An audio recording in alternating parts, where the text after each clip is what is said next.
ben ik te weten gekomen dat mijn papa zwaar ziek was.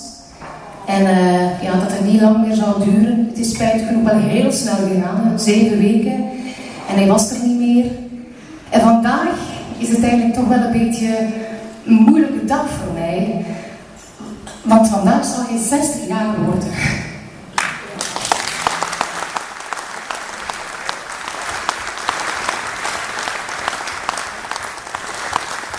Het heeft spijtig genoeg niet mogen zijn. Maar ik hoop nog ergens stilletjes dat hij meeluistert, meekijkt en het allemaal meebeleeft. Ik heb een liedje voor hem gemaakt en ik wil het vandaag heel graag zingen. Voor mijn papa, voor de mensen hier aanwezig. Maar ik weet ook dat er iemand in de zaal zit die het vandaag ook heel moeilijk heeft. En dat is zijn eigen broer. Dus laat ons gewoon even denken aan de papa en dit liedje zingen.